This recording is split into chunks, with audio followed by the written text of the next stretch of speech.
या छोटे छोटे बच्चों को हम कहीं भी भगवान नाम जपने के लिए प्रेरित नहीं करते। थोड़ी देर बैठ के भगवत चर्चा सुनो, थोड़ी देर बैठ के तो उसके अंदर दैवी संपदा आएगी।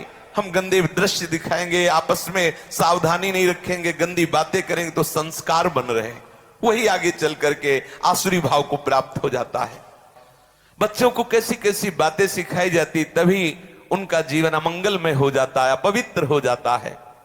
और ऐसा है, जैसा आप संस्कार डालोगे बच्चों के ऊपर वैसे ही प्रभाव पड़ता है। ऐसे बच्चे हैं, छोटे छोटे बच्चे हैं, चतुरासी जी 50-50 पद चतुरासी जी के याद, पूरी पूरी चतुरासी जी याद है। क्यों? उनको ऐसे संस्कार मिले, उनमें रुचि हो गई। अगर गंदे संस्कार दोगे तो गंदी भावनाएं प्रकट होंगी। ये बहुत ध्यान देने की बात है। सब माता पिता को चाहिए कि बच्चों में दैवी संपदा के संस्कार डालें, वो आगे चलकर धर्मात्मा पुरुष बने, देशभक्त बने, भगवत भक्त बने, माता पिता के भक्त बने। ऐसे उनमें पवित्र संस्कार डालिए। जब तक शास्त्र स्वाध्याय नहीं होगा, भगवान नाम जप नहीं होगा, जब तक प्रभु की आराधना नहीं होगी, तब तक उसमें दैवी संपदा आने वाली नहीं। आसुरी संपदा आएगी तो आपको ही बुढ़ापे में पीटेंगे। सच्ची बात समझ लीजिए, जीवन भर मोह किया है तो बैठ के रोगे कि एक बार तो लड़का बहू हमारी तरफ देख लेते, लेकिन लड़का बहू कार में बैठे हो, जा रहे हैं होटल में खाने, हो तुम वहां मच्छर तुम्हें खाएंगे बैठे बैठे। सावधान रहो, अभी से संस्कार उनको डालो भक्ति के, भगवत अनुराग के। लोगों को लगता है अगर भजन के लिए कहेंगे तो कहीं बाबा जी न अरे बाबा जी बनना खेल तमाशा समझते हो क्या? बाबा जी कोई बहुत माता पिता जब तपस्या करते हैं, कई जन्मों से करते हैं, तब उनके गर्भ से भगवत अनुरागी पैदा होते हैं। भेष रख लेना बात अलग होता है। लोग समझते हैं कि बच्चा अगर राधा राधा 2 माला जपेगा तो उसकी पढ़ाई में बाधा पड़ेगी। नहीं, अगर वो भगवान नाम जप करेगा तो उसकी बुद्धि पवित्र और प्रखर हो जाएगी। वो जिधर जाएगी बुद्धि उधर बहुत बढ़िया काम करेगी। चाहिए घर परिवार में बच्चों को बैठाल कर भागवती का आचरण कराए जाए, थोड़ा 1-2 माला ही सही। ऐसे माता पिता को शिक्षा देनी चाहिए। देखो हम तुम्हारे लिए नाश्ता तैयार करें, तुम ठाकुर जी के सामने बैठो, 1 माला बोलो राधा राधा, फिर हम तुम्हें जो कहोगे वो नाश्ता प्यार दुलार से 1 माला का संस्कार डालो। उनकी बुद्धि बहुत तीव्र और पवित्र होगी। जो जिधर लगाओगे, भाई ऊर्जा शक्ति है, जिधर लगाओगे। आप सांसारिक पढ़ाई में लगाओगे तो बहुत अच्छे विद्यार्थी बनोगे, आप संयमी बनोगे, आप जितेंद्रीय होगे, आप धर्मात्मा होगे। से हमारी यही समझ में नहीं आता कि कैसे माता पिता हैं जिनके बच्चे शासन में नहीं रहते। बहुत कष्ट होता है। बच्चे, एक माँ कह रही थी कि हमारे बच्चे मांस लाते हैं, मांस बनाते हैं, मांस खाते हैं। ये तुम्हारी कमी है। हमारे प्यार और हमारे शासन में इतनी सामर्थ्य होनी चाहिए कि हमारे बच्चों का मतलब होता है जैसे कुम्हार चाक में रख करके मिट्टी को रूप देता है ना, माता पिता वही हैं, कुम्हार हैं। बच्चे को जैसा चाहे, गर्भ में उपदेश मिला प्रहलाद जी को नारद जी का तो महान भक्त बन गए। एक उधर जन्मभूमि की तरफ एक सुल्ताना डाकू हुआ, बहुत नामी डाकू था। वो जब अंग्रेजों का राज्य था तब पकड़ा गया, उसे फांसी की सजा हुई। तो उससे कहा गया तुम्हारी अंतिम इच्छा क्या है? उसने कहा मैं माँ से मिलना चाहता हूँ। माँ को बुलाया गया, माँ आई, लाला दौड़ करके माँ की नाक भर ली और काट ली पूरी माँ दांत से। तो अंग्रेजों ने पूछा कि तुमने क्यों काट ली?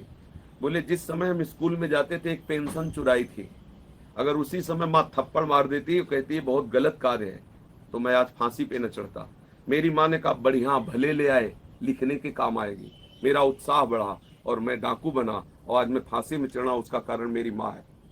नाक काट ली अपनी माँ की। तो अगर माता पिता सतधर्म परायण होकर साथ, मेरा बच्चा कहता प्याज खाएंगे, मेरा बच्चा कहता शराब पीते हैं, मांस खाएंगे, तो मेरा बच्चा जो कहे उसकी प्रसन्नता के लिए हम उसे छूट देते चले जाए। तू मेरे घर में तभी प्रवेश होगा जब ऐसे आचरण वाला होगा। फिर हमें याद आती जन्मभूमि के, हम लोगों के माता पिता ऐसे नहीं थे। अगर कह दिया कि धूप में खड़े रहो तो प्रश्न नहीं होगा, केवल खड़े रहोगे। अगर प्रश्न किया तो पहले घुसा में लपशंका निकल जाती थी। जे भी पीठ में धम्म से और गाल में चट से पड़ा तो सब हिसाब किताब बराबर, और ऐसे ऐसे कांपते। तो बिल्कुल जहां खड़े वहीं खड़े, उसका परिणाम आपके सामने बैठे। जिस दिन हम बाबा जी बने थे वो पिताजी आज बहुत मतलब शेर दिल आदमी, जीवन में कभी अधर्म में कदम नहीं रखा। हमारे परिवार में वंश परंपरा में कभी प्याज लहसुन बीड़ी सिगरेट और सब ऐसा नहीं। तो जब बाबा जी बनने तब उन्होंने कहा खड़े हो, हम भयवश नहीं खड़े हुए। 13 वर्ष के थे तो चिकने गाल और एकदम छोटे थे। हम कहा आप भाई पिटाई डट के और हिम्मत करके चुपचाप बैठे रहे, जो होगा सो। खड़े हो, बिल्कुल वो कठोर शासक थे। तो हम बड़े भैया कहते थे उनको, पिताजी को, क्योंकि चाचा बड़े भैया कहते थे ना, तो सब परिवार के जन। तो हम कहा बड़े भैया चाहे मार डालो, हम घर नहीं जाएंगे, हम बाबा जी बनेंगे। तो बहुत प्यार दृष्टि से देखा। तो उनका सच्ची बात, हम कहा चलो, हम कहा कह दिया घर नहीं जाएंगे चाहे मार डालो। तो उनका नहीं, यहाँ नहीं बैठना, हम तुम्हें संत के पास ले जाएंगे, वे तुम्हें संत बनाएंगे, हम घर नहीं ले जाएंगे। जब खड़े हुए तो ऐसे छाती से लगाया उन्होंने, विशाल का शरीर उनका था, छाती से लगाया और ऐसे काफी देर लगाए रखे ऐसे, और कहा हम आशीर्वाद देते हैं, ऊसर में बैठोगे तो भी फूल बरसेंगे। पिताजी ने कहा पर ये ध्यान रखना, अगर किसी की बहन बेटी छेड़ी, जीवन में सुना और हम जिंदा रहे तो पहले हम तुम्हें काटेंगे, जाके ध्यान रखना, नहीं तो घर चलो, सब है, ब्याह करना और भजन करना जैसे सब परिवार के कर रहे हैं। अगर बाबा जी बनना है तो ये नियम ले लो कि जीवन में किसी बहन बेटी को देखा तो हम वहीं काट डालेंगे आके, हमें सफाई की जरूरत नहीं पड़ेगी, सोच लो अभी।